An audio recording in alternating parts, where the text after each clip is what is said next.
más allá de la cuarta dimensión.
Vamos a iniciar, como de costumbre, nuestra conversación esotérica correspondiente a este mes. Si ustedes recuerdan, en nuestra conversación del mes pasado nos referimos exactamente a el tema para mí muy interesante, creo que para ustedes también, que fue de la liberación del destino. Hablar de la liberación del destino en un mundo conflictivo, en donde aparentemente existe solamente el caos, el odio y la destrucción, puede parecer quizá algo muy hipotético, sujeto sin duda a la calenturienta imaginación de un hombre místico dedicado solamente a las cosas del espíritu. Pero hablamos de un mundo social, hablamos de un mundo sujeto a las 1000 transformaciones que exige la evolución técnica de nuestros tiempos. Estamos viviendo pues una era dentro de la cual existe la gran oportunidad y el gran desafío a la conciencia del investigador. Dijimos también que la liberación del destino era un problema espiritual pero supremamente técnico-científico.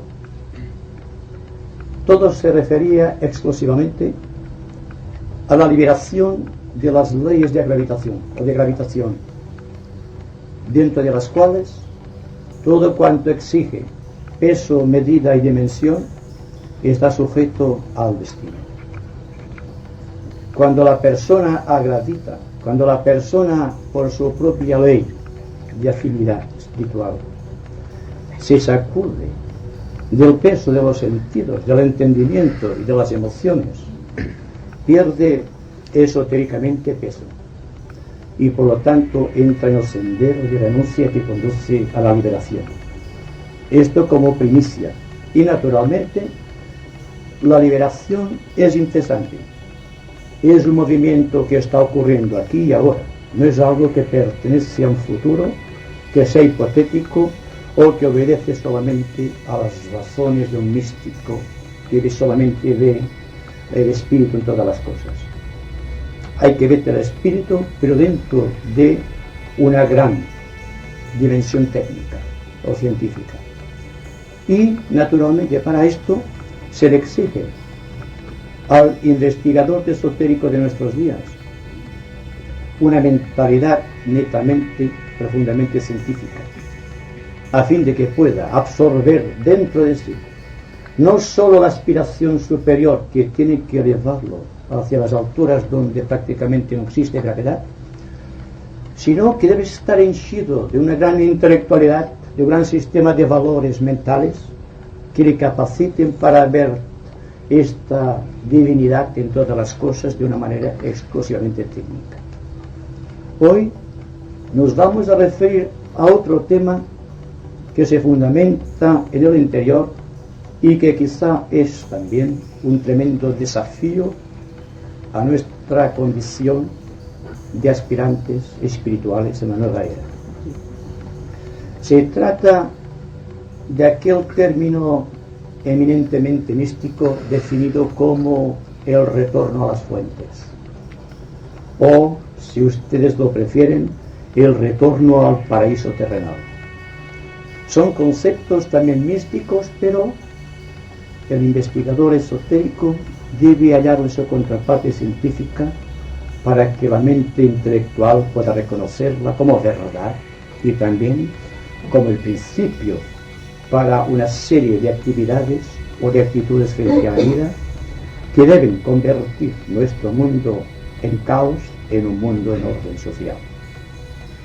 Bien, si ustedes analizan el proceso místico y esotérico de la vida, me refiero a los grandes investigadores del espíritu, que ustedes pueden interpretar muy bien, a los grandes mitos de la historia mundial que han venido segregados a través de los múltiples pensamientos de los grandes filósofos, de los grandes artistas, de los hombres, en fin, que lo dieron todo por la humanidad. Estos hombres escribieron con símbolos, en arte, en ciencia, en religión, en todas partes y por doquier, aquello que significaba una aclaración de lo que realmente era el hombre, de lo que el hombre pretendía y cuál era el supremo objetivo del hombre. Y así, al introducirnos en los grandes mitos universales, debemos forzosamente prestar nuestra atención a todos aquellos que por su naturaleza tienen un orden universal, como pueden ser los que están escritos en el Génesis o, por ejemplo, en los Puranas del Vishnu, porque todos ellos, cada cual dentro de su temática, ideas o simplemente sus puntos de vista, pueden aclarar para el observador inteligente lo que el hombre busca, lo que realmente el hombre es y a dónde el hombre se dirige. Esto es solamente como inicio de una conversación en la cual participaremos todos. ¿Qué es exactamente un mito? Un mito es siempre una verdad presentada de una manera velada y solamente para uso de personas inteligentes, investigadores de la verdad, de personas que han hecho de su vida una investigación y que por lo tanto están dentro de este proceso matemático de la vida que conduce a la redención. El mito mayor, el que con mayor intensidad conocemos aquí en Occidente, es el mito relacionado con el ser humano en sus orígenes, hablándonos del paraíso terrenal, hablándonos de Adán y Eva, hablándonos del pecado original y hablándonos del árbol de la ciencia del bien y del mal, cuyas contrapartes esotéricas hallamos en cualquier religión del mundo con la suficiente garantía de verdades, porque fueron escritas por grandes hombres, de hombres que sabían lo que se decían, porque habían sabido interpretar justamente las leyes universales que regían los cosmos y que por lo tanto pudieron expresar, aunque en forma simbólica, las grandes verdades universales. Así, a través del tiempo y durante estas conversaciones esotéricas mes tras mes, hemos considerado estos mitos o estos símbolos legados por la tradición y por la historia de una manera científica y tratando de comparar con todo cuanto sabíamos intelectualmente para que nuestra mente no rechazase verdades que son realmente el fruto, la experiencia de los hombres que vivieron en tiempos anteriores a nosotros. El misterio de la creación, como dijimos en una de nuestras conversaciones, se refiere exactamente a los días de la creación, que después nos dimos cuenta que eran edades cíclicas, dentro de las cuales se movía el Espíritu de Dios sobre las aguas, como se lee en todos los grandes libros sagrados del mundo, y tratando de poner orden en todo cuanto existía y en todo cuanto todavía no existía, como fórmula para garantizar el proceso de la evolución. Cuando, por ejemplo, al hablar de la genealogía de nuestro universo, nos referimos a conjunciones cósmicas, trascendentes, las cuales por su propia elevación trascienden el entendimiento del hombre, pero que la ciencia está incorporando prácticamente día tras día en el contexto de sus averiguaciones. Nos dimos cuenta de que realmente podía ser así, de esta manera y no de otra.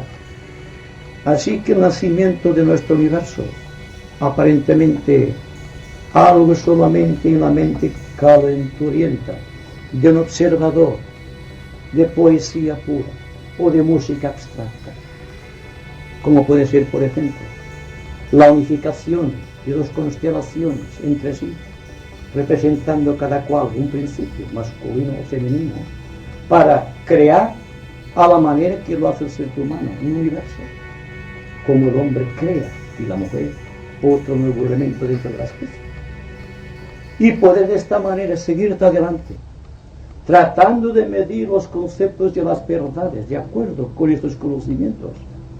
Quizá tendríamos que darnos cuenta y vivir de acuerdo con esta realidad y aceptar lo que nos dijeron los escritores orientales o los grandes iluminados con respecto a la Osa Mayor y a las Pléyades, y lo que se nos dice respecto a todos los mitos solares, aquellos que reencarnan cíclicamente para demostrar al mundo la razón de ser y la razón de existir de una soberana entidad a quien reconocemos como Dios, pero que en su esencia no es más que el ser humano elevado a una enésima potencia, más allá de las dimensiones conocidas, pero que actúa y reacciona psicológicamente como nosotros, y que naturalmente para un logos o para un Dios, como ustedes prefieren denominarle, existe también la ley de la evolución, y un logos evoluciona como evoluciona un átomo de materia.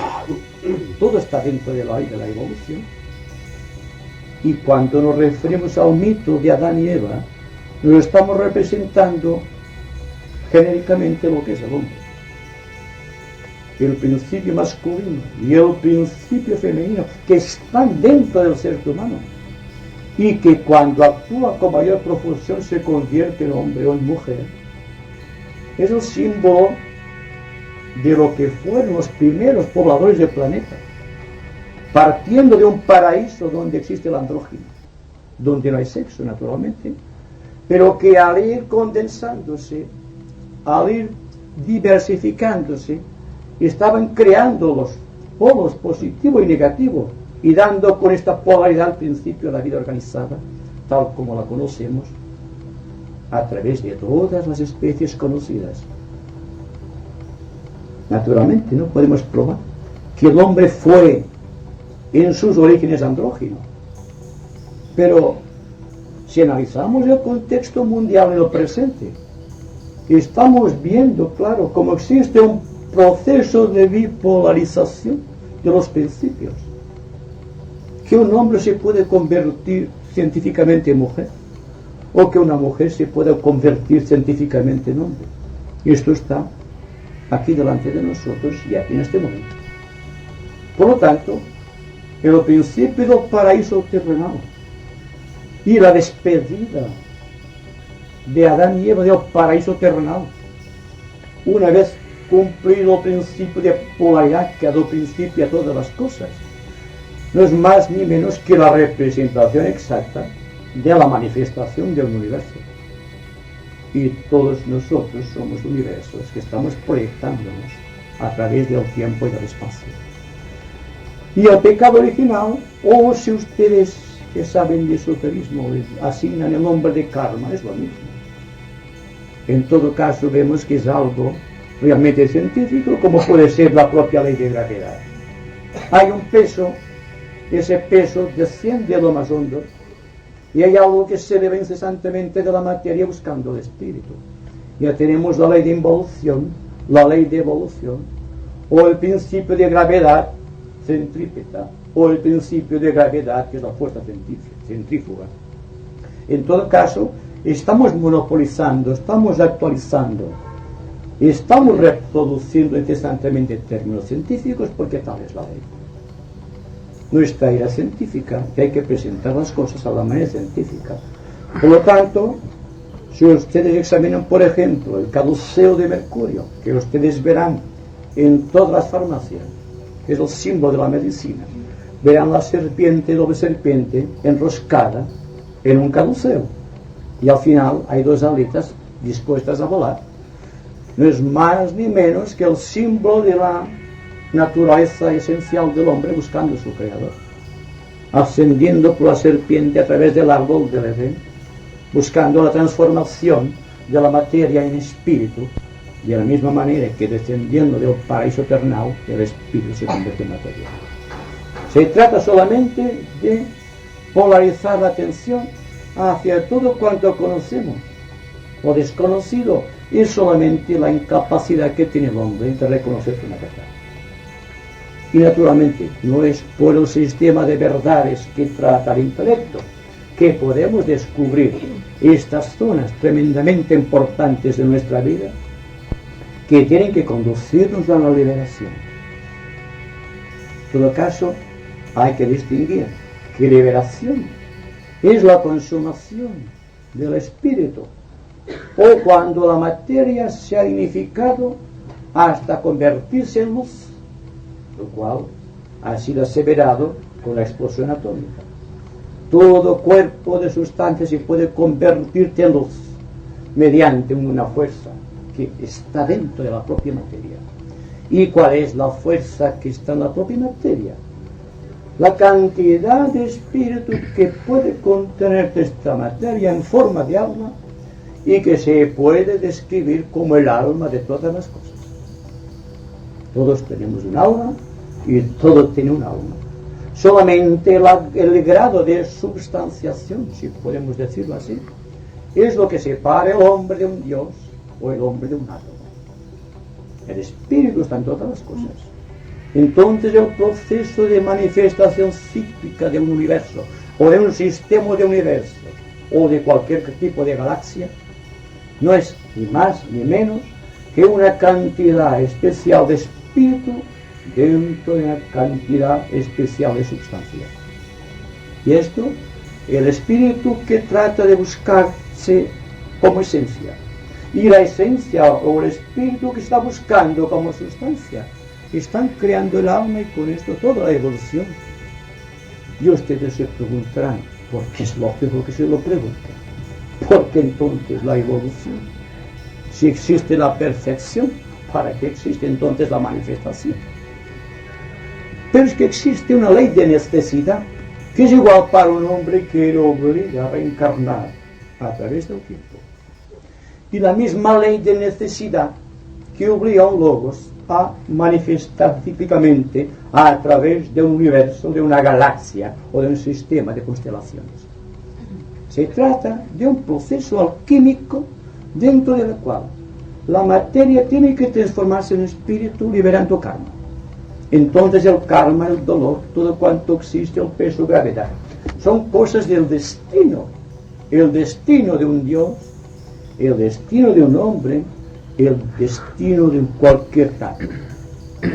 Es un proceso que lo podemos hacer científico a nuestra discreción, siguiendo el proceso, digamos, analógico, tal como escribió Hermes Trismegistus. Igual es arriba que abajo, igual es abajo que arriba. Solamente hay que saber medir las circunstancias y la acción. Las circunstancias para saber dónde debemos depositar la fuerza creadora del intelecto. Y la acción, porque exigirá disciplina la acción para desarrollar fortaleza. La fortaleza que necesita el sabio para introducirse en las grandes verdades.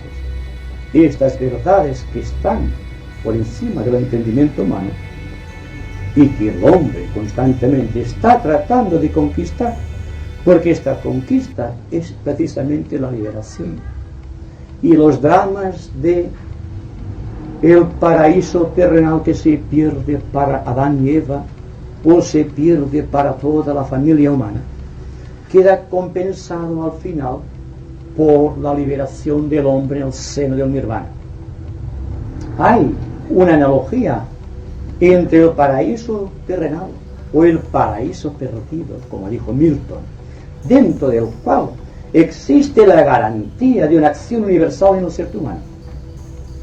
Y el hombre debe ser consciente de esta verdad para poder acometer con paso firme y brazos diestros, inteligencia activa y corazón sano este sublime reto de las circunstancias que estamos viviendo.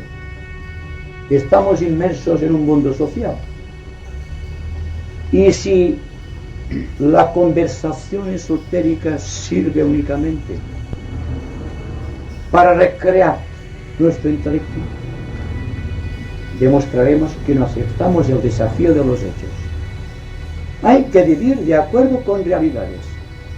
Los mitos de la historia deben transformarse en realidades, algo que podamos depositar en el ejercicio noble de la acción, algo que exige dinamismo, que exige una audacia suprema. Y como tenemos miedo, estamos siempre incapacitados. Si hay que liberarse del intelecto, no para dejarlo para siempre, sino porque el intelecto tiene unos límites, unas fronteras que, traspasadas ellas, existe quizá un nuevo mundo de significados. Pero como el intelecto, por su propia esencia, es conocimiento, se extiende constantemente y en forma horizontal, abarcando el campo de los sentidos, del entendimiento y de las emociones humanas. No es lo mismo buscar a Dios hacia las alturas, buscando o eligiendo el camino más difícil, que es el de máxima resistencia vertical, ascendiendo por esta línea creadora que llamamos Antacarana, o puente de arco iris, que debe traspasar este foso inmenso que existe entre el alma y su creador, entre la substancia y la esencia, entre Arjuna y Krishna. Ya estamos con los mitos de nuevo. Adán y Eva, un símbolo de generalidad, un símbolo de emancipación del paraíso, para ingresar en una forma dual de vida, dentro del cual existe la lucha y el conflicto y el dolor, en oposición al tremendo esfuerzo que se está desarrollando dentro de la propia substancia para crear dentro del individuo las requeridas condiciones que han de convertirlo en un creador. Ya estamos hablando del hombre, del individuo, no del ser gregario unido a otros seres gregarios que constituyen una gran parte de nuestro mundo social. Y conste que no tengo afán peyorativo cuando hago esta cuestión. Es analizando fríamente un estado de cosas. Y me pregunto si se han dado cuenta que el paso que va del conocimiento a la sabiduría es el paso que va de lo gregario a lo individual, de lo que va de Arjuna a Krishna, de lo que va del hombre a su creador, de lo que va del alma humana al ángel solar. Otro mito que está aquí y ahora actuando en tanto estamos en esta mística reunión tratando de comprender el sentido de la vida. Bien, creo que la cuestión para mí es sencilla, y para ustedes también lo será, de que si existe unción, si existe devoción hacia lo superior, si existe realmente un impulso tremendo de acción que surge del corazón y se extiende a las más lejanas perspectivas, esto es indicio de que Arjuna ha visto el camino que conduce a Krishna. el espíritu encerrado, el Dios inmanente dentro del corazón, ha visto el camino que conduce a la gran trascendencia divina y se apresta para la lucha. Y cuando el individuo lucha para alcanzar su máximo grado de efectividad dentro del concepto individual, no dentro del concepto gregario, no dentro de los límites impuestos por la tradición o por la historia, que llegan siempre falseadas a nuestros oídos. Es para darnos cuenta exactamente de que estamos viviendo horas solemnes y hay que vivir de acuerdo con estas horas. Se nos habla, ustedes lo saben muy bien, de la nueva era. Se nos habla de Acuario. Se nos habla de sus oportunidades magníficas. Y naturalmente, como se nos dice que Acuario es una era supremamente técnica, todos pensamos que hay que adoptar un tipo de técnica para hallar el significado real de lo que estamos tratando de realizar. ¿Es esto realmente así? Dense cuenta que les estoy hablando del individuo que busca la verdad, no del individuo que busca una técnica. Y hoy día el mundo está más lleno, más embebido en las técnicas que en amor a la verdad. Así que todo el mundo tiene multiplicidad de caminos a elegir, pero solamente hay un camino que conduce a la verdad. Y este camino que conduce a la verdad es el de la propia singularidad individual. Y no existe otro camino que la expresión del individuo que se va segregando del contexto social gregario para constituir un nuevo mundo social. Se trata de reproducir en nuestros días, aunque con las mismas palabras, lo que dijo Cristo, de que hay que vivirte en un mundo sin ser del mundo. ¿Podemos hacerlo? ¿Seremos capaces de hacer como Krishna, que contempla la obra de Arjuna, sin preocuparse, diciendo, después de llenarte el universo con un pequeño fragmento de mí mismo, yo persisto, yo prosigo mi tarea, y estoy más allá del tiempo y del espacio, más allá de la tradición, más allá de los límites impuestos por el entendimiento intelectual, y por lo tanto estoy entrando en zonas de alta sabiduría, de alta frecuencia. Estoy, por así decirlo, me refiero a un ser humano que está buscando la verdad, perdiendo peso, porque el peso está en todos los planos del universo, no solamente algo que pertenece al plano físico.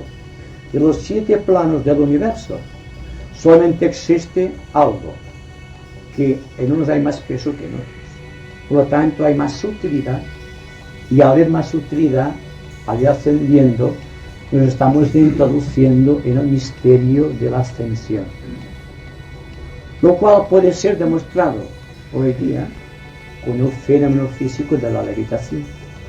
Estamos hablando también de otro mito que se convierte en algo realmente científico, algo que puede ser incorporado a nuestra vida cotidiana. Me preguntaba un señor que el otro día cómo podía levitar. Naturalmente, le dije que perdiendo peso. Y dice, pues que tengo que adelgazar, tengo que hacer algún régimen especial. Y usted no ha comprendido lo que quiero decirle. Se trata de que todos los cuerpos deben perder peso. No solamente el cuerpo físico. Usted tiene una mente llena de pensamientos, llenos de tradiciones y de prejuicios. Y tiene usted un cuerpo emocional lleno de sentimientos y de emociones, más o menos puras, más o menos violentas. Eso depende de su karma, de su destino y de su propia jerarquía espiritual. Entonces no se trata de perder peso físico. Hay que perder peso en todos los niveles del ser. Precisamente es esta la cuestión.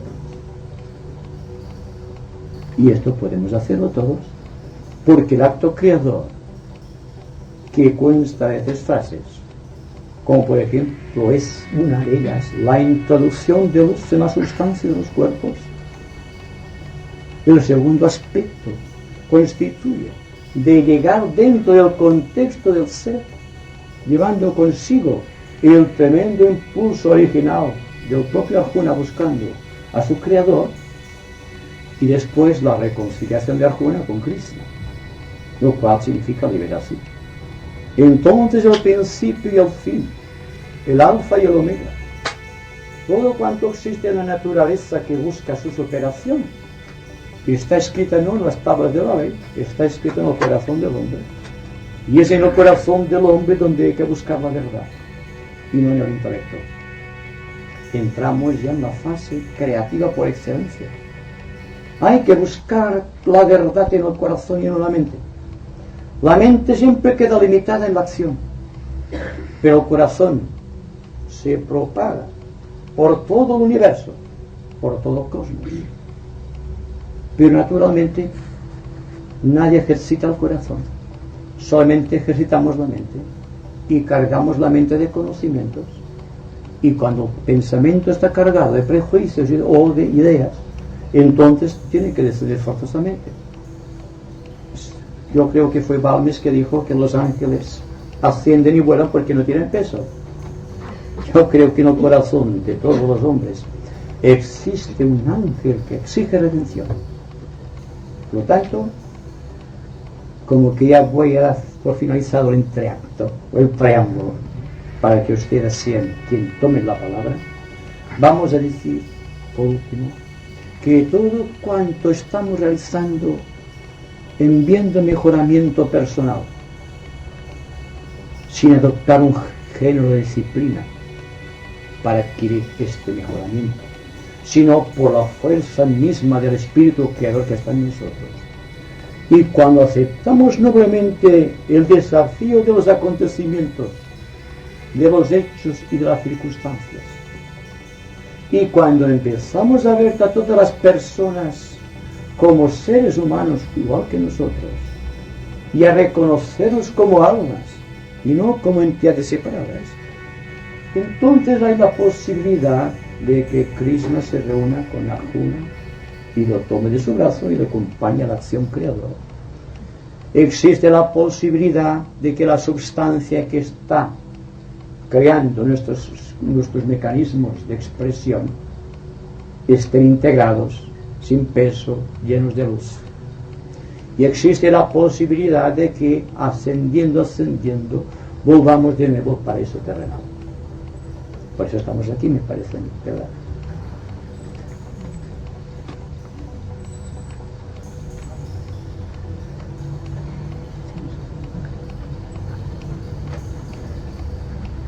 Así podríamos pensar que esta era acuariana la podríamos interpretar como liberación de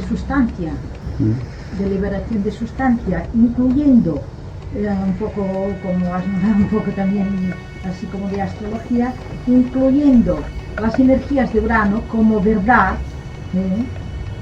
como liberación, como justicia.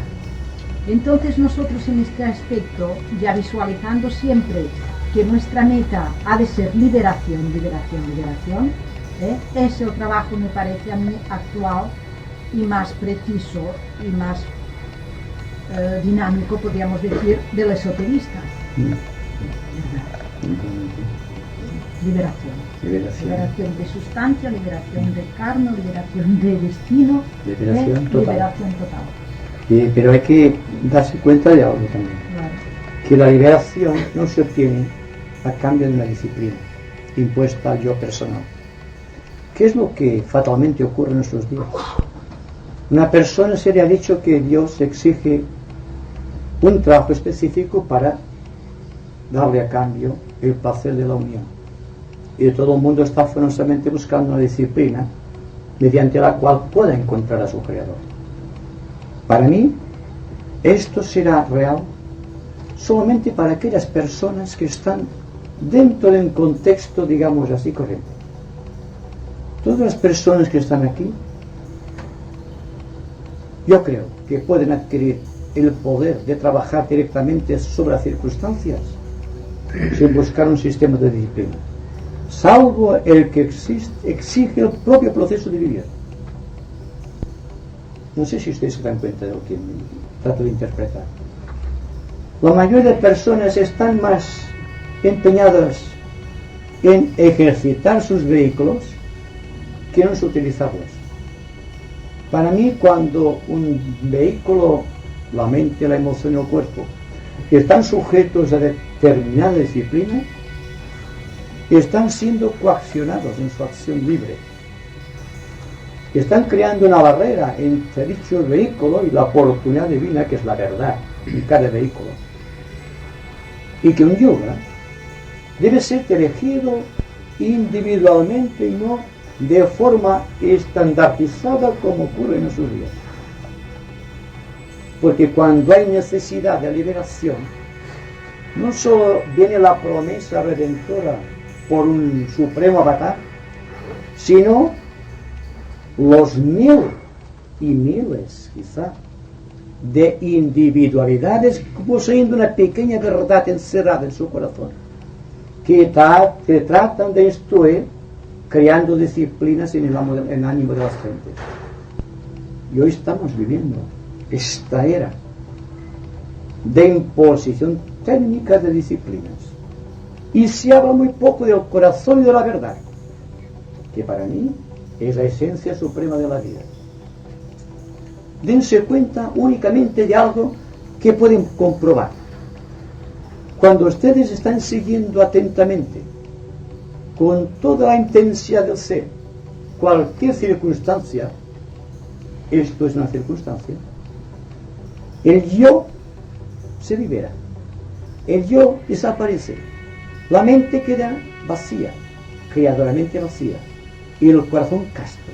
No piensan, no sienten, están atentos simplemente. Y esta atención es perfecta sabiduría y está en el corazón. No es la comprensión intelectual de una verdad, es el regocijo de haber descubierto la verdad.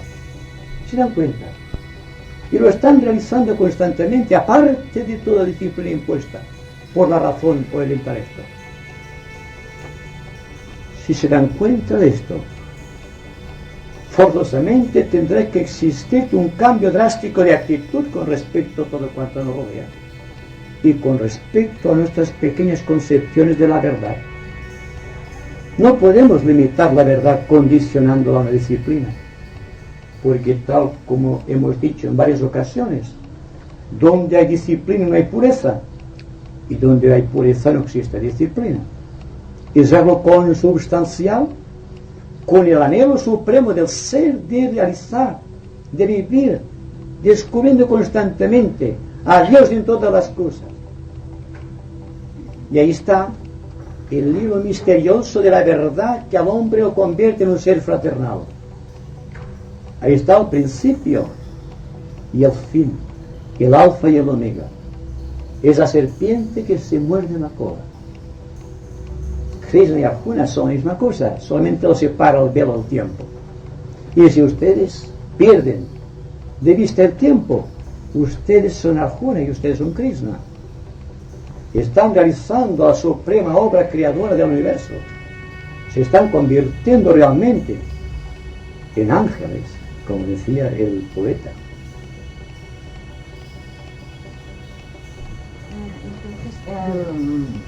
Adán y Eva es el símbolo de nuestra dualidad, la esencia y la sustancia, la materia y el espíritu, la lucha.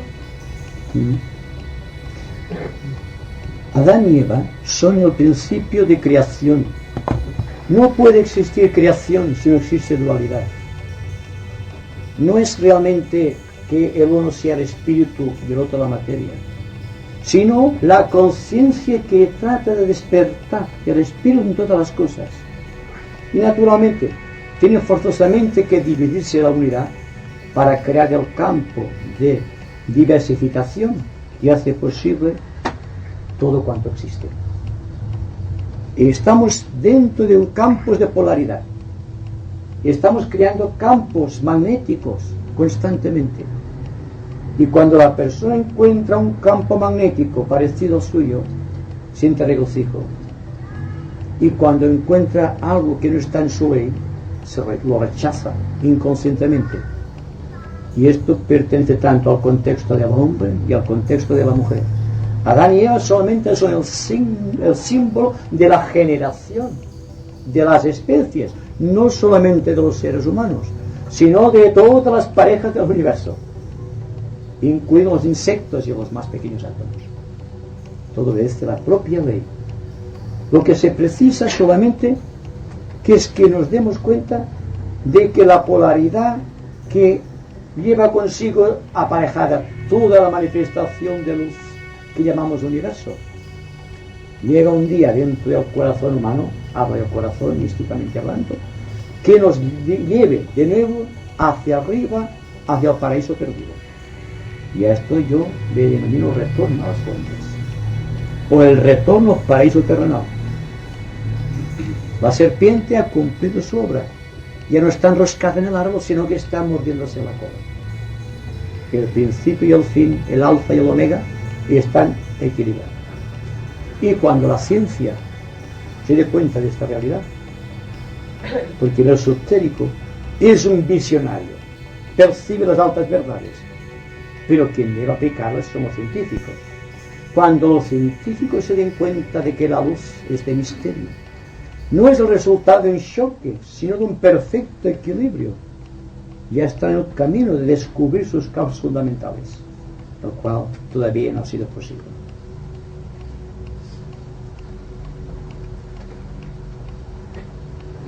Tengo una época en el transcurso de las razas humanas, no refiero concretamente a la época atlante, en que había más ayuntamiento en el plexo solar más que en la razón, en el intelecto, que según los mismos es el asesino de la realidad.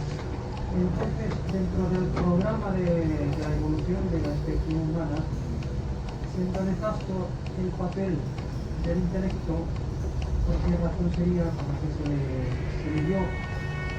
Habrá una razón biológica y evolutiva porque se inculcó el intelecto cuando había una facultad captadora de la realidad más perfecta que es el plexo solar.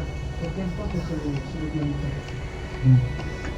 El plexo solar era solamente un punto en aquellos tiempos en donde se manifestaba la fuerza instintiva de la vida. Pero la evolución exige que se cambie el orden de los centros. El centro intelectual era el guardián o la llave de paso que debía llevar las energías que estaban centralizadas en el cerebro instintivo o plexo solar arriba al intelecto, porque debía producirse una fusión de la luz del individuo con la luz de su creador. El instinto solamente marcó la etapa de los hombres animales y toda la raza animal, o todo el reino animal, el tercer reino de la naturaleza. En tanto que el individuo, el ser humano, debido al, ya lo saben ustedes, al concurso de los ángeles solares, ascendió la fuerza que estaba creando el origen instintivo de los animales, que sabían exactamente lo que debían hacer, hacia el corazón del individuo o hacia la vida espiritual, y por lo tanto el puente estaba en el intelecto o en el centro ajna, que es donde inicialmente los ángeles solares depositaron sus larvas. Así está escrito en el Mahabharata. Bien, entonces el individuo debe ascender a través del corazón y desde el centro a la cúspide de la cabeza, donde está el centro intuitivo, que es la respuesta superior del instinto de los animales. Pero el hombre, el ser humano en cierto estado, no va a regir su vida instintivamente para saber lo que debe comer o cómo debe reaccionar en forma biológica, como ocurre con el reino animal, sino que la misión del instinto humano, hablo en sentido creador, es descubrir la propia verdad de su procedencia. Y entonces el paso que va del plexo solar al intelecto es obligado. Aquí se ven las cosas, y aquí arriba es la sabiduría que las santifica. Entonces, el animal desarrolla el plexo solar y la posición del animal es horizontal, dense cuenta. Y el hombre que intelectualiza demasiado también tiene una tendencia a particularizar mentalmente sus impresiones. Y se está perdiendo en el laberinto de las ecuaciones mentales. Pero el individuo, cuando va trascendiendo progresivamente la ley de los instintos del plexo solar, a través del control de la mente, y va haciendo que la serpiente enroscada a través de la columna vertebral, que es el árbol de la ciencia del bien y del mal, llegue a culminar arriba en la cabeza, entonces se convierte en un ser intuitivo. La intuición, el desarrollo del centro coronario, representa para la humanidad evolucionada lo que representó en los animales la creación del centro instintivo. ¿Me he hecho comprender? Tiene una ecuación también geográfica, creo, por ejemplo, India y el Oriente están más polarizados por el instinto, por el elemento funcionador con la naturaleza, con el organismo, y en cambio en Occidente estamos más polarizados por el intelecto. Yo diría que están más polarizados por la intuición que por el simple, digamos, aspecto del plexo solar. Lo que pasa es que todos somos hijos de la gran divinidad que ha creado todo y que por lo tanto cada cual tiene la misión de libera a la mente del intelecto. La mente tiene una porción considerable de intuición, con un sutilísimo hilo conectado con el corazón y otro sutilísimo hilo que va conectado con el centro coronario. Se está creando un triángulo de energías y este triángulo de energías se hace equilátero cuando está la persona muy atenta.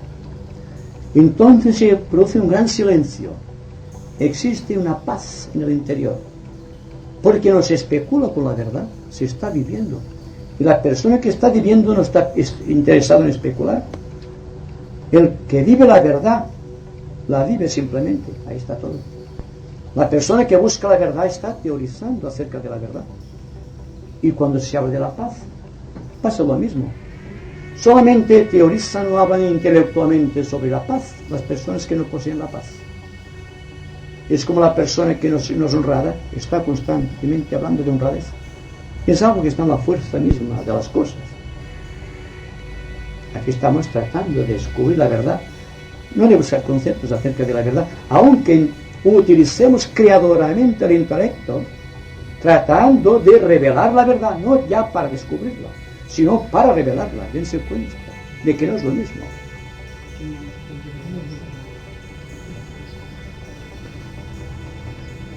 ¿Cómo se puede asegurar que la verdad de los idealistas es la verdadera verdad? Yo no sé cuál es la verdad de los idealistas. Si me lo dices. ¿La verdad que nos habla usted? No, yo no hablo de ninguna verdad. La verdad es la verdad, no pertenece a una fracción. Si yo ahora estuviese diciendo la verdad es esto, sería mi verdad, la verdad de un idealista. Soy un idealista, desde luego. Pero nunca hablo de la verdad, a menos en términos personales. Hablo de la verdad absoluta. Cuidado. Soy drástico en esta cuestión. Estoy hablando de la verdad cósmica. No hablo de un sistema de verdades apoyados en la mente. No hay una verdad para el filósofo, una verdad para el científico, una verdad para el artista, una verdad para cada uno de ustedes. Hay una sola verdad, hay un solo camino y muchos caminos que conducen a ella. Pero cada cual debe elegir su propio camino. Y cuando se encuentra la verdad, digo yo, ya no habla de la verdad. Yo estoy teorizando sobre algo que todavía no está en mi corazón. Pero es intuitivo el sentido que le doy. No es que yo soy un idealista que está presentando un sistema de verdades o está hablando de ciertas verdades. Y estoy tratando únicamente de expresar a través de una persona, de un individuo, aquella verdad que es absoluta. Y por esto, si la persona consigue la verdad, seguramente que nunca hablará de verdad. No sé si me entienden.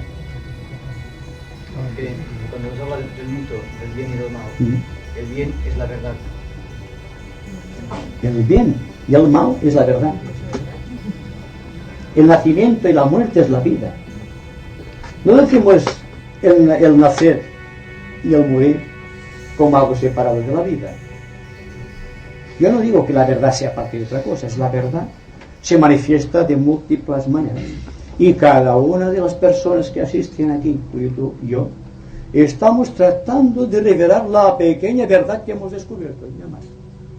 Ahora, el mal está cuando la persona que ha conquistado una parcela de la verdad está teorizando sobre ella, o está diciendo mi verdad es la verdad. Aquí está. Pero si una persona que dentro de su, humildemente, dentro de su comprensión de la verdad dice, la verdad está más allá de todo, entonces no se teoriza acerca de la verdad. Está más allá de todo. Es Dios. Y el que teoriza sobre esto está creando una imagen muy deformada, porque no hace ni más ni menos que traerte a Dios al fondo del corazón y diciendo, es así, lo cual no es verdad. Porque Dios es como es y no como soy yo. Es esto simplemente. ¿Podrías definir un poco más la palabra mal para que lo comprendan? Sí, está bien, pero yo no. La verdad es así, pero ¿quién me puede llevar a mí a la verdad si se diera mi verdad?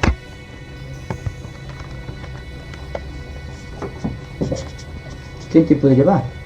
Sí, a comprender una verdad que es superior a la mía, o sea, a mi verdad, ¿no? Solamente el hombre es capaz de descubrir la verdad. Nadie puede llevarnos una verdad más grande que la nuestra, porque en nosotros está toda la verdad. Y si alguien tiene que darnos una verdad más grande que la nuestra, es que negamos la propia verdad. La verdad, Dios, Cristo está en el corazón, ¿verdad? Templo místico. Entonces, la imagen que nos da de Cristo cualquier religión, para mí será una negación si Cristo en la totalidad está dentro de mi corazón, empleando un término místico. En tanto que si la persona descubre un día que Cristo, Dios, o la verdad está en su corazón, ya no pregunta nada más. Tratará de descubrir parcelas cada vez más grandes de este Dios que es total en él.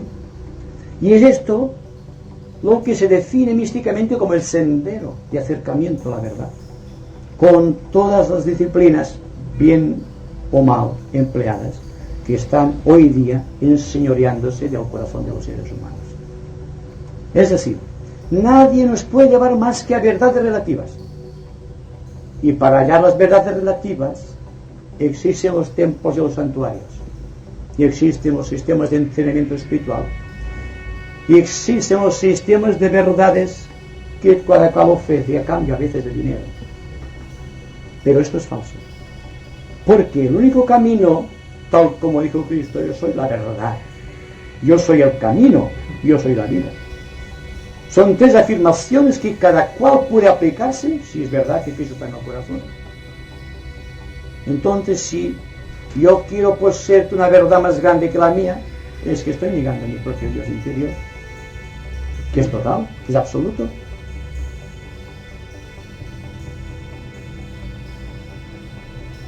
No, yo quería una expresión, digamos, más a nivel de todas las comprensiones, del aspecto luz y sombra, el bien y el mal, que son términos solamente humanos para darme a entender grandes verdades, ¿no es así?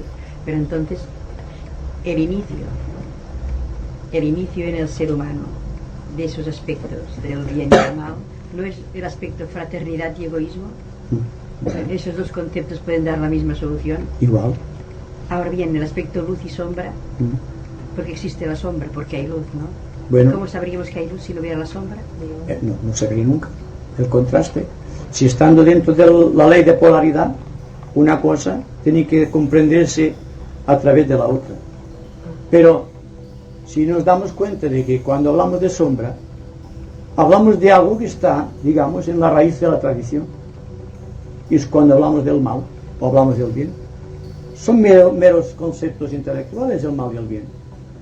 Porque aquí en Occidente nos parece mal y en Oriente puede parecer bien, o viceversa. Es cuestión de enfoque, de punto de vista. Y la persona que se sitúa, por ejemplo, en Marte, contemplando el universo, lo verá muy distinto al que lo vemos nosotros desde la Tierra. Y lo mismo pasará cuando estamos contemplando, por ejemplo, el universo desde un punto lejano de una galaxia. cambio de perspectiva. La perspectiva es intelecto siempre. Y es por la perspectiva que lucha el ser humano. Por si esto es bueno o esto es malo. Cada cual tiene un concepto sobre el bien o sobre el mal. Pero yo les hablo de algo que está más allá del bien y del mal. Les hablo de la verdad. Y la verdad está más allá del bien y del mal. Por encima del bien y del mal, por encima de los opuestos, está siempre el hilo de la navaja de la realidad, de la verdad, del eterno equilibrio. El momento en que científicamente se pueda equilibrar el mal y el bien, nos daremos cuenta de que no existe ni mal ni existe bien. Son conceptos intelectuales, dense cuenta, por favor.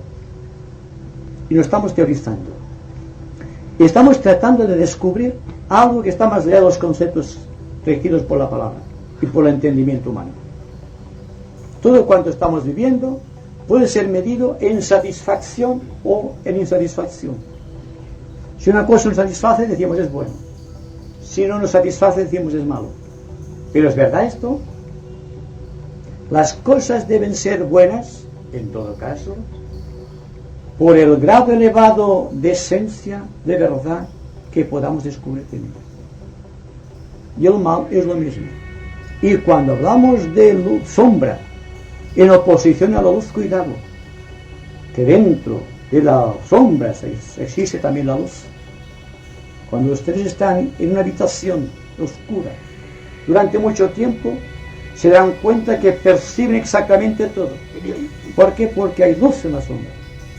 Y de esta luz que existe ser liberada en todos y en cada uno de los estratos de nuestro ser.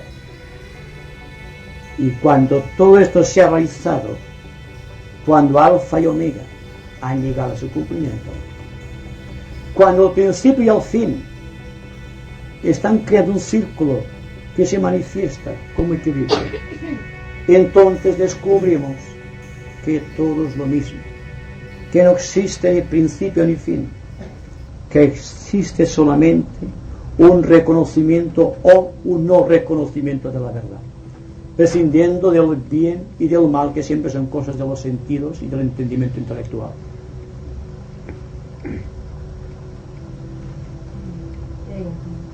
Ay, perdón. Que el otro día en casa de una amiga nuestra nos estaban diciendo que Cristo nunca habló de reencarnación. ¿Puedes decir algo sobre eso? No. ¿Y para qué tiene que decirlo? La verdad está más allá de estas cosas. ¿Qué es la reencarnación?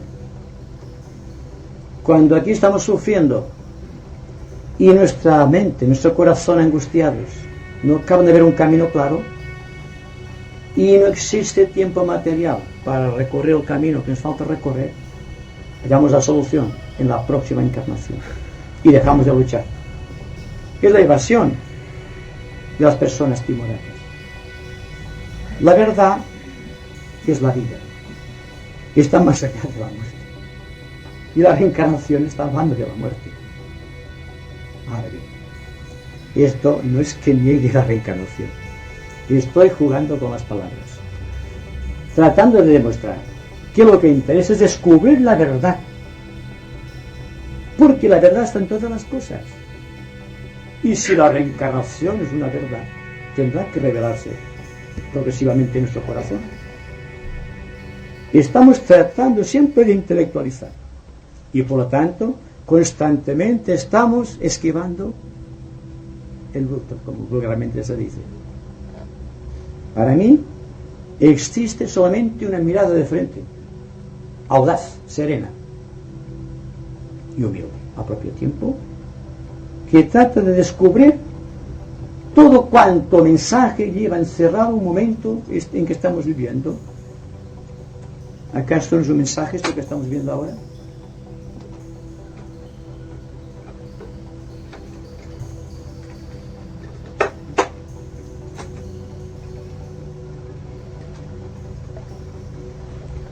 El hermano ha manifestado de que por la meditación se pierde peso. Debemos de perder peso. Ahora bien, al perder peso, equivalente de que ese peso lo adquirimos por el pensamiento y la visión de las cosas que nos atraen. Bien, como además me estaba diciendo el hermano, de que, por ejemplo, por las técnicas, hoy que estamos en la época de las técnicas, no se puede conseguir tampoco ese punto, digamos, de engancharnos del peso de eso, o sea, de poder alcanzar ese punto donde se encuentra la verdad. Ahora bien, para poder conseguir ese punto, debemos de estar, según se manifiesta, dentro de nosotros mismos siempre. O sea, para no despistarnos, para no perder el punto inicial de comunicación con el universo. ¿Qué sistema puede, o sea, de qué manera se puede estar uno siempre dentro de sí mismo? Usted está tratando de que dé una disciplina, lo cual no puede hacer. Porque sé negar todo cuanto he estado diciendo hasta aquí. Yo digo una cosa, y de paso le responderé. Si usted está interesado en descubrir la verdad, la intensidad de este descubrimiento que usted está realizando en su corazón es suficiente. Usted no precisa de ninguna otra técnica. Cuando usted está escuchando atentamente una melodía que le gusta extraordinariamente, usted no debe esforzarse.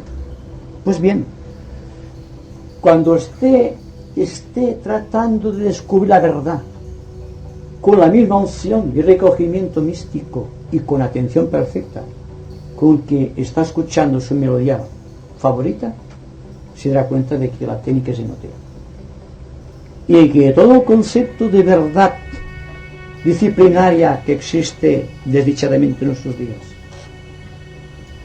es solamente un intento de coartar el espíritu de verdad que está en todas las cosas y noblemente en un ser humano. Seremos conscientes al propio tiempo de que la única forma de alcanzar la verdad es liberando la mente de toda disciplina, pero al propio tiempo depositando el énfasis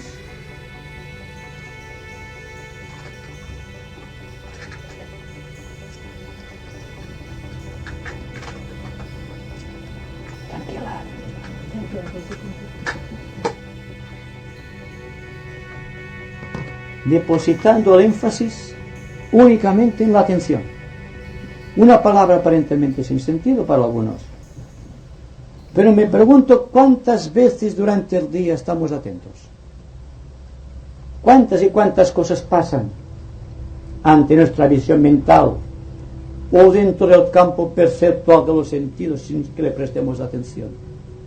Dicho de otra manera, prestamos atención únicamente a aquello que nos gusta, como si estamos con aquello, el conflicto del bien y del mal, como si aquello que no nos gusta no fuese un mensaje también de la verdad.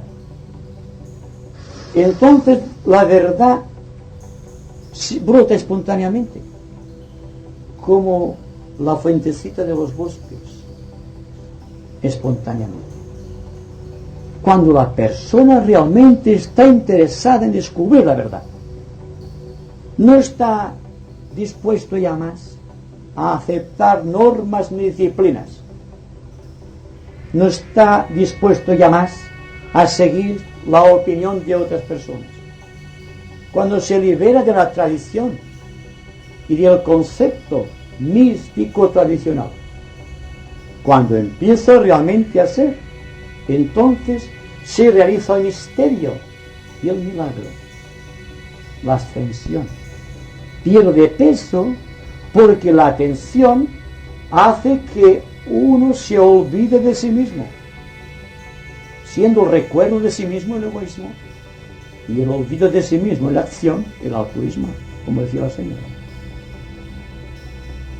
Así en resumen, por ejemplo, estar atento al toque de la conciencia y obedecer en ella es donde se puede encontrar la base fundamental de ese contacto divino que todos necesitamos.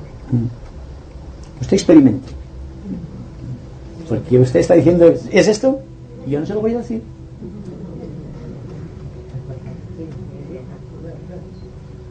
Qué preciosidad es cuando se encuentran verdades en nuestro interior. Entonces es cuando el ser empieza a ser universalista, porque comprende que todo es verdad en el todo. verdad. Y entonces es cuando comprende, o sea, sabe respetar la verdad de todos. Porque como tú has encontrado en ti la verdad que te regocija, pues claro, comprendes que todo está en el todo. Entonces, cuando descubres esta verdad, yo encuentro una grandeza infinita. Y con respecto a la atención, entonces, si verdaderamente estuviéramos atentos, como tú dices, toda la vida es un símbolo que nos habla. Todos los aspectos nos hablan de la manifestación, o sea, podríamos decir de Dios o del reflejo de Dios. Exacto. Sí, el reflejo. Si Dios está en todo, está también en los acontecimientos sociales. Entonces, una persona debe estar atento a todo cuanto ocurre. Está lo que técnicamente podríamos decir informado de todo cuanto ocurre. Porque eso es atención. La atención no es que ahora estemos aquí en esta pequeña sala y sea fácil atender la atención. La atención es total, porque trasciende el límite de lo individual, de lo familiar y de lo pequeño social que nos rodea, para trasplantarse o trascender el ambiente cósmico. Y esto, naturalmente, lo han olvidado los inveterados creadores de disciplinas. Y más, cuando a la disciplina se le asigna una cantidad, todavía es más grave el error, el karma, podríamos decir. Porque no puede haber componenda entre el hombre y Dios, siendo que el hombre es Dios, en esencia, limitado solamente por la sustancia de sus cuerpos expresivos. Si introducimos a través de la aspiración superior, manifestada en forma de atención, un contenido cada vez más sutil a nuestros vehículos, estos perderán peso. La mente no se sentirá ligado al intelecto, aunque podrá utilizar el intelecto simplemente para expresar verdades.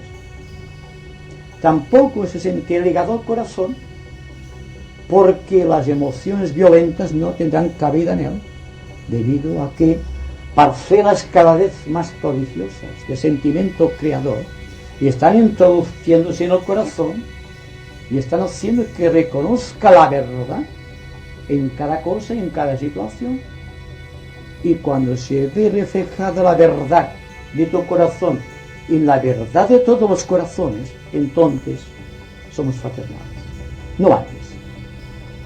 Y estamos cansados de emplear términos como Dios, fraternidad, verdad, suntuosidad, máxima aspiración, de una manera simplemente emotiva o intelectual. Hay que prestarle todo el alcance del movimiento mental a la búsqueda de la verdad, y el corazón debe asentir, debe estar dispuesto a darlo todo. Es la única manera en que el hombre se hace fraternal. Entonces, permítame un momento, el ser debe de ser un continuo revolucionario, al no querer ligarse a las tradiciones y a las emociones y cosas así, es decir, un continuo revolucionario. Es un revolucionario en todos los órdenes. Pero, cuidado. Sí, cuidado. Hay que decirlo todo. Cuando hablamos de revolución, enseguida surgen los partidos políticos en lucha. No. La verdad es una revolución incesante, porque dense cuenta de una verdad, está convirtiendo en luz cada uno de los átomos de sustancia que constituyen nuestros vehículos expresivos. Que cuando hablamos de transfiguración, diremos, esto es de la Iglesia Católica. Es que la Iglesia Católica está diciendo verdades, lo que no sabe explicarlas quizá, o no quiere explicarlas. Pero la transfiguración es incesante cuando estamos muy atentos, estamos transfigurándonos, porque no estamos aferrados a la tradición, ni al dogma, ni al prejuicio. Estamos viviendo. Hay algo más noble que el vivir. Esto es lo que hace vivir. Si vivimos intensamente, no hay intelecto, no hay emoción que nos paralice. Existe en todo caso una abertura de conciencia tan formidable que nos hace presentir la vida divina en nuestro corazón y un sentimiento tan integrador dentro del corazón que hace que realmente podamos escuchar la música de las esferas.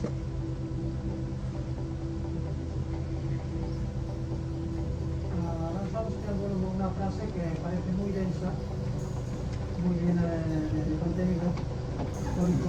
¿No será por lo pesada?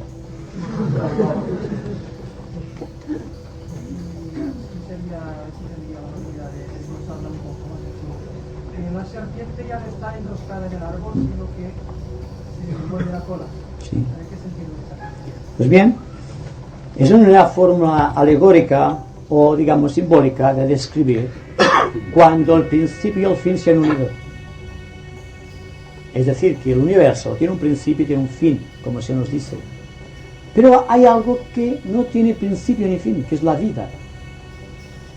Cuando la vida preside el proceso en forma consciente, la serpiente que estaba enroscada en el árbol y producía el conocimiento del bien y del mal, se va enroscando de una manera especial, va adoptando la forma circular del universo, y entonces la verdad está dentro, y aquello que aparentemente antes era negación, el aspecto contrario, ¿cómo puede ser el nacimiento y la muerte?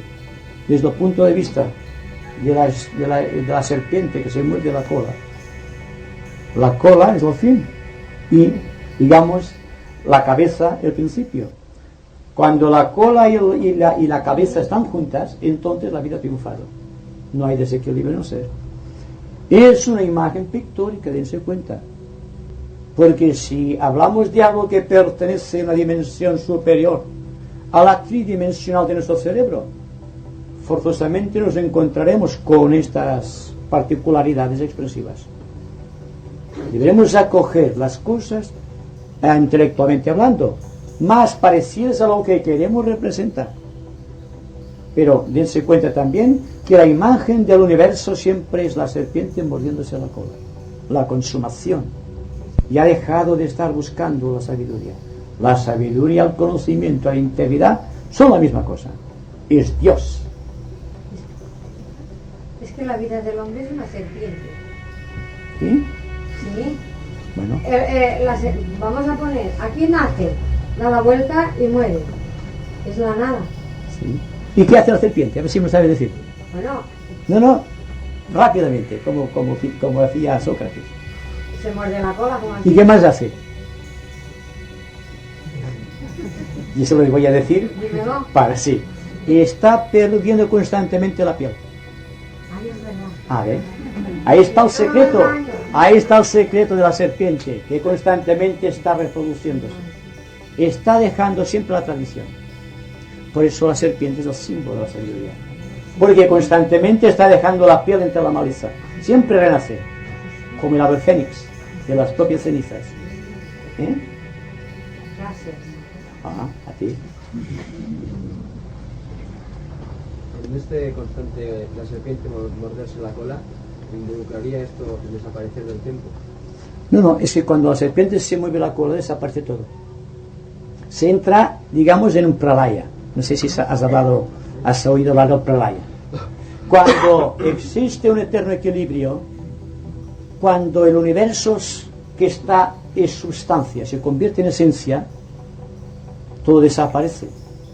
El símbolo es la serpiente moviéndose la cola, pero también desaparece con el tiempo. Y entonces, ¿qué queda? Queda solamente algo que está en el secreto de los éteres que pueblan el universo. Es la memoria de todo lo que hemos vivido, de todo experimentado, para volver a desenroscarse la serpiente para crear otro universo. Ya no se muerde la cola. Y entonces se repiten otra vez el mito del bien y del mal, representado por Eva, tentando a Adán, y el árbol, que es la columna vertebral, y el paraíso terrenal, que tiene que abandonarse porque el peso del karma obliga a defender. Y entonces el pecado original. Y finalmente el retorno al paraíso, que siempre es una rueda, una espiral, hasta que llega un momento en que deja de girar, porque la serpiente se muerde la cola, y entonces ya no hay principio ni fin. El principio y el fin están equilibrados. Todo es luz. Cuando existe ahí en este momento, en la luz que vemos, en que el principio positivo y negativo están perfectamente equilibrados. No están en oposición ya. Están equilibrados. Krishna y Arjuna son la misma cosa, Adán y Eva son la misma cosa, y todos los seres humanos se han convertido en andróginos. Gracias a Dios, para siempre más, el sexo ya no tiene importancia. En cambio, tengo entendido, los devas no están dentro de la onda del bien y del mal. Ah, esto ya es para una conferencia especial. Hablar de los ángeles aquí y ahora ya. Sí, pero es verdad, porque un ángel, un día hablaremos de los ángeles si os interesa, porque puede ser un tema muy sugestivo y debe entrar cada vez más en el amplio margen de lo científico. Pues un ángel, naturalmente, no tiene peso, es andrógino. Y naturalmente se nos habla de los intermediarios y todas estas cosas que se nos dice en forma, digamos, mística. Pero quizá en la vida de los ángeles hallaríamos el secreto de la electricidad. ¿Y la ciencia? ¿Cuándo decidirá la ciencia penetrar en el mundo de los ángeles? O de las fuerzas elementales de la naturaleza. Eso podemos hacerlo en nuestra sesión, en nuestra conversación. Si interesan los ángeles, es igual. Pero, como siempre, analizaremos en forma de energía y en forma de fuerzas. Los ángeles más que la forma que adopta la energía cuando debe convertirse en sustancia. Y esto no lo hace el hombre solamente pone su alma y el proceso de llegar hasta arriba es de él. Pero quien suministra la sustancia por compresión de los éteres del espacio son los ángeles, o esas entidades que llamamos ángeles.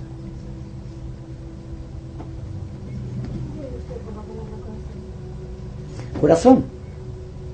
Cuando hablas de la mente y el corazón. Ah, sentimiento creador. La persona cuando siente algo hace así, y cuando piensa hace así. Por algo será, digo yo. Ahora bien, el corazón es el cuarto centro que evoluciona en nuestro sistema biológico. Siendo el cuarto centro, igual que el cuarto rayo, igual que la cuarta ronda, igual que el cuarto planeta, igual que el cuarto sistema solar, todo está como un equilibrio.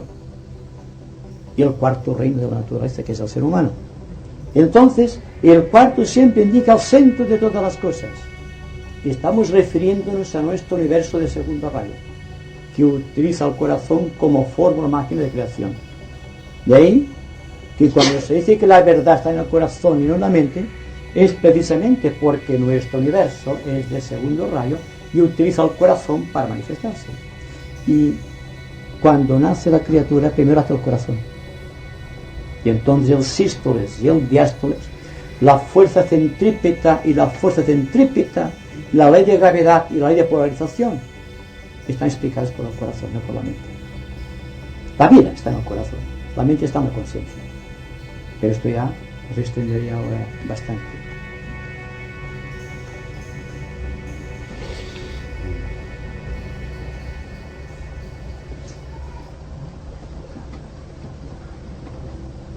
A ver si puede usted contestar de las preguntas de qué relación tiene la mente y la memoria. Ya acaba de decir que cuando hay ese periodo de disolución, de creación, ¿no? Vaya, ¿no? Sí. Pues que la memoria todavía resta, llega. Entonces, la mente sabemos, positivamente no tiene un peso específico, ¿no? Que va continuamente, ¿no? La memoria, entonces, no tiene nada. Sí. Tiene una conciencia propia. Bueno, pues entonces, si hay ese periodo de disolución, todo debe desaparecer. No. Desaparece solamente los sentidos observativos del observador, aunque esté en un plano superior. Pero la memoria no desaparece nunca.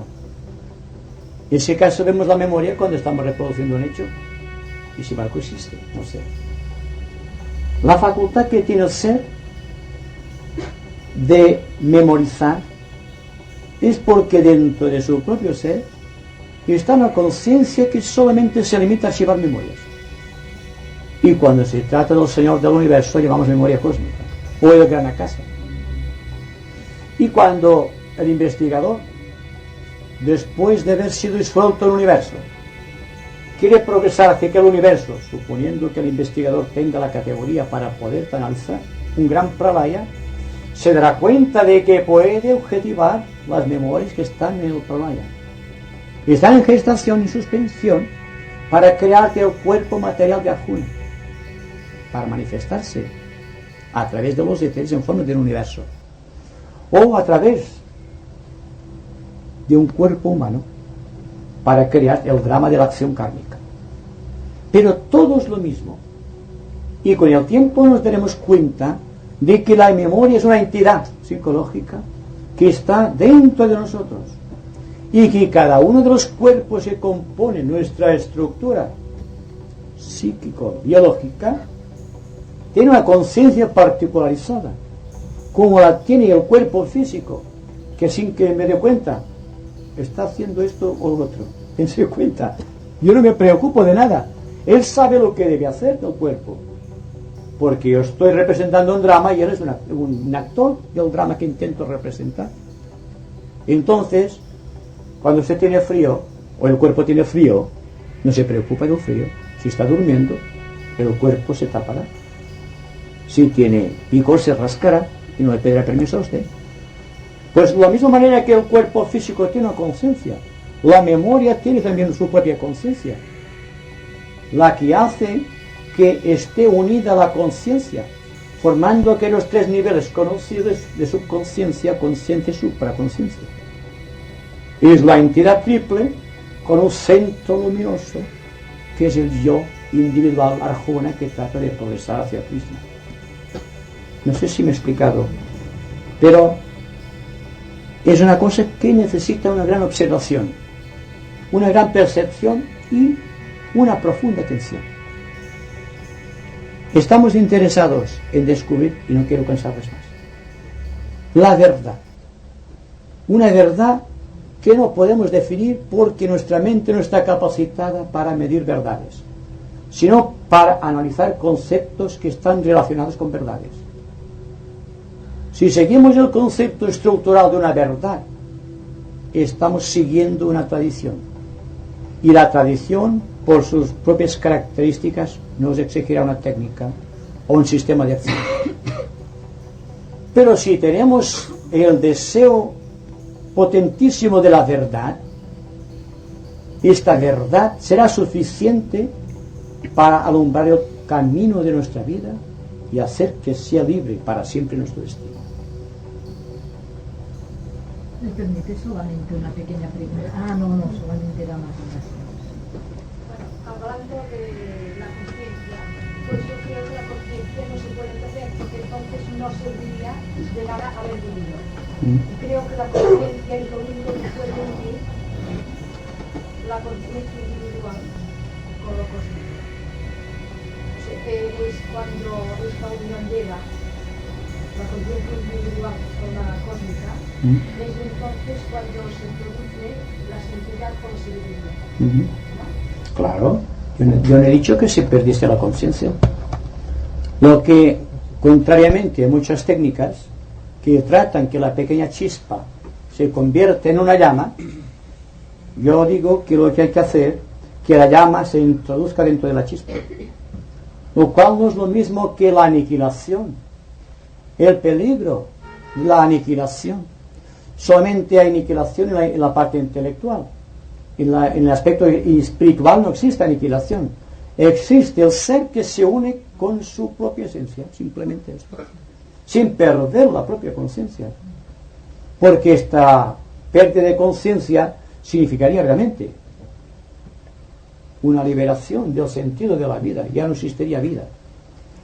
Pero la conciencia estructurada dentro de la conciencia, tal como está estructurado el universo, examinen por ejemplo una galaxia, es un sistema de sistemas solares y de constelaciones, en donde un universo mayor engloba a otro menor, y este menor a su vez engloba a otro menor más menor porque es mayor que aquel.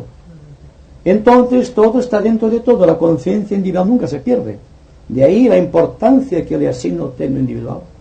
Porque solamente la persona que piense en términos de individualidad será capaz de liberarse o descubrir la verdad. Si no es así, jamás lo logrará.